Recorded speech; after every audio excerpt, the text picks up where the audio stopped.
And so parallel compression or New York style compression, the concept is to overcompress the signal to really create sort of an intensity and then blend that in with the uncompressed signal. So what happens is you get this very squashed sound copy of the original signal, and it just adds intensity and detail and energy really to the mastering. But because you get just the right blend with the uncompressed signal, you still have all the knock with this sort of added level of intensity. So let's take a look at how to do that. The first thing I think you want to do is go into classic mode. This is a feedback style compressor as opposed to feed forward, and it just seems to work better with parallel compression. Of course, you can experiment with different things. This is my go-to one that I typically start with. And you want a pretty fast attack, but maybe not the fastest. But once you get your sound, it's kind of fun to tweak all the little parameters one at a time and hear how they're affecting things. For the release, we're not going to do auto release. We're going to set a fixed release here, and we'll do it with the music playing, but it's going to be somewhere in this zone to start with, and we can fine tune that as well once we get going. And we're going to be hard knee, but maybe not all the way hard. So we'll start here somewhere. And then the ratio, we're going to want to do 10:1. Oversampling on because we're doing intense compression and we don't want aliasing. So we'll turn that on, and we'll turn the look ahead on as well. And we'll play with this look ahead, and you will hear that it changes the tonality of the sound quite a bit.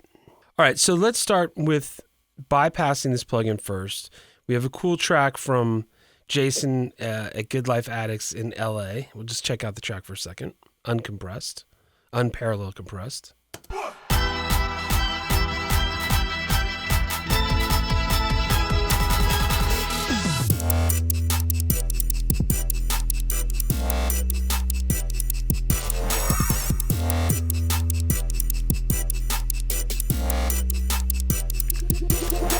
Very cool track. You can see he left that 3 dB of headroom.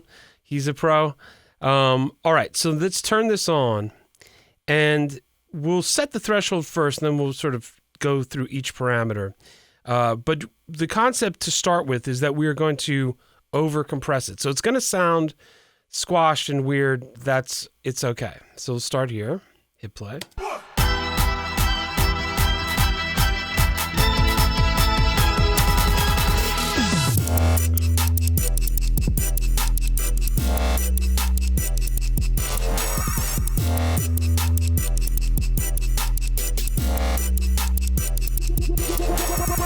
And you can see we're doing a healthy amount of gain reduction, 12 dB or something. And it sounds weird at first. And that it's okay. It's good. And if you want to hear, you can sort of use this Audition headphone icon, and it shows you what portion of the signal you're compressing, which is so cool that you can do this. So let's listen again with that technique.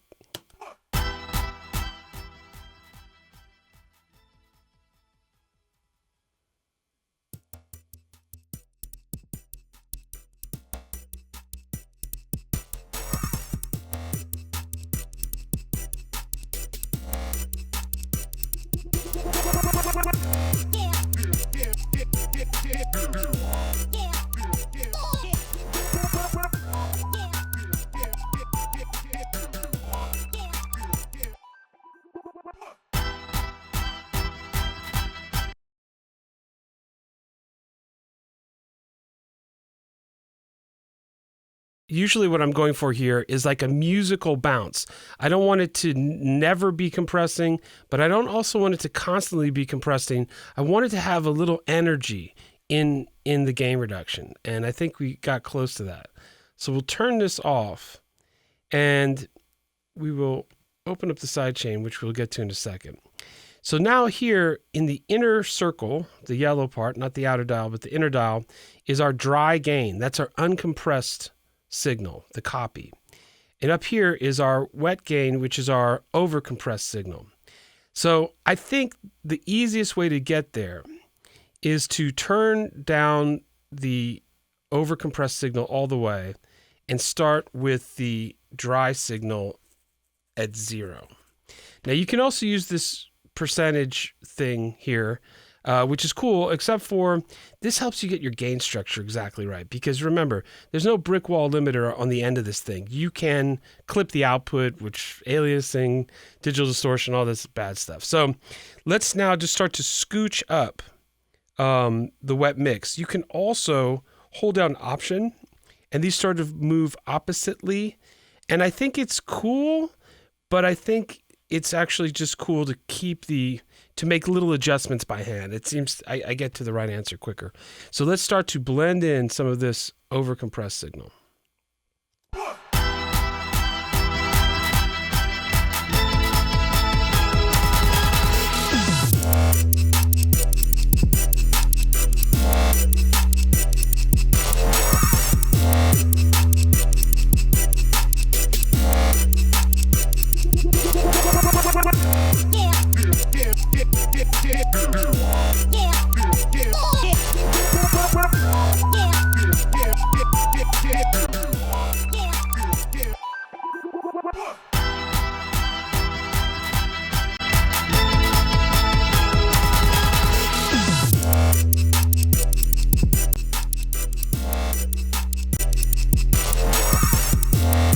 And it's so sick. It just adds an intensity. And yes, it's making it louder, but it's not only making it louder, you're adding all this intense but still dynamic energy into the original signal, and it's just magic. So here's a couple things you can do. Once you get it, that you're getting that good feeling and that the pumping is musical, it's not working against you, then you can do a bunch of cool things. You can play with the attack and the release and get those to taste, and every animal is going to be different here. So I made a preset for everyone to get started with, but you have to adjust these and listen and taste. You can't slap a preset on this. It does not work like that. And so you can go to each one of these parameters and use your ears and just make little adjustments. You'll hear adjustments to the tone. We can just play with the release for a second. You can start to hear a bit of that.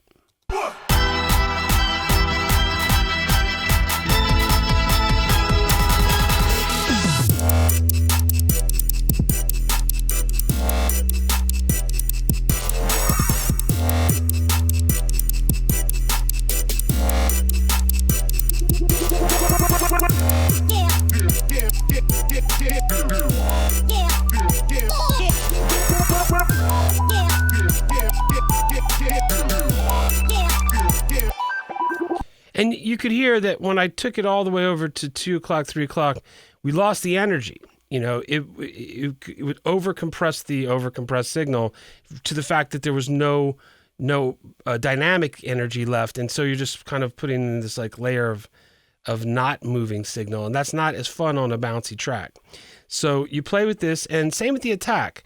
We can listen, you can hear if the attack's too fast sometimes, you're not putting enough percussive energy into your parallel compression.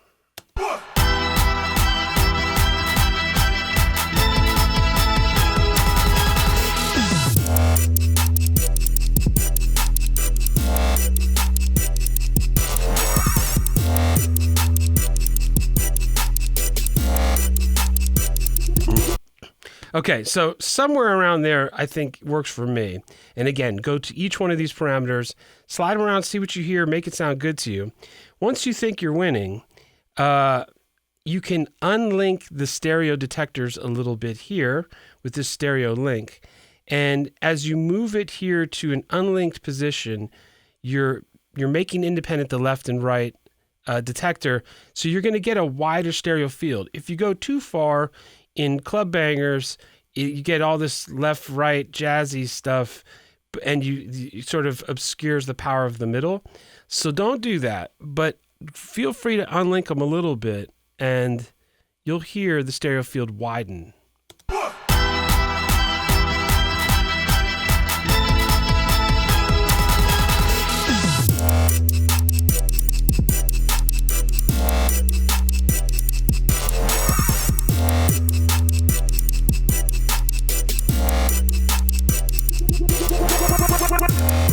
And I usually live there most of the time, 70, 80, 90, something like that. You don't have to go all the way to get the good feeling. So here's yet another thing you can do. This is really cool, is you can go here to the, up here, to the outer dial.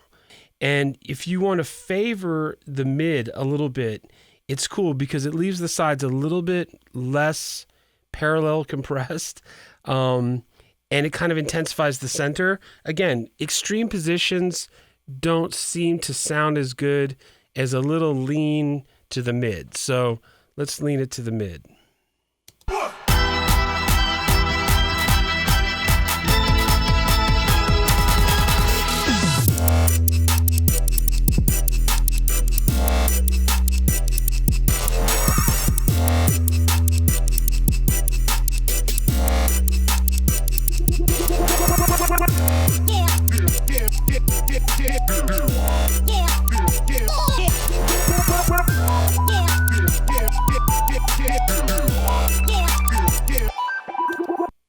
And actually, to be accurate, this is an output control. So this is, we are equally mid-side parallel compressing, but this is favoring a little bit of the mid signal for the output.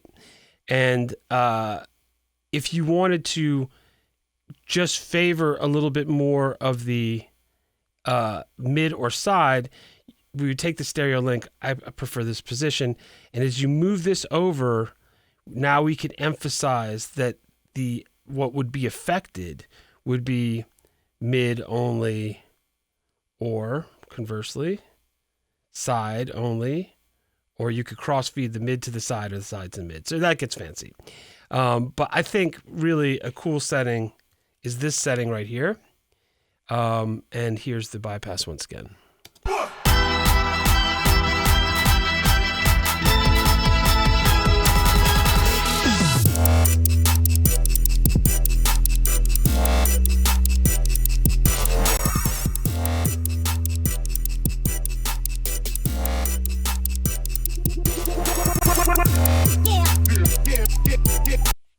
Love this trick. And some of you might be wondering, well, how does this sort of interface with our old trick where we sort of would do a high pass and low pass on the internal side chain to sort of have the compression triggered by the mid-range. And you can do that, but you can lose out on some low end that you actually want. And I'll show you. If we turn on this low cut, it's on. These two are off. And we can slide this around here. You'll hear as I take the low frequencies out of the internal side chain, kind of weakens the low frequency knock. So in this particular parallel compression instance, I don't like it, but I will show you.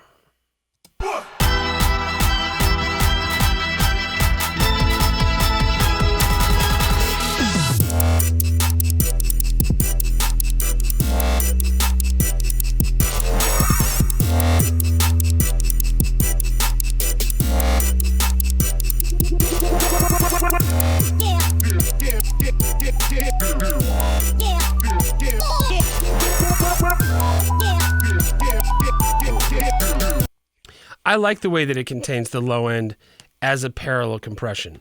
But again, certainly feel free to experiment with it. You have to do this stuff by ear and by taste, but this is a good starting place to get you into some parallel compression for your mastering. And yeah, once you start doing this, you don't go back. So enjoy, have fun.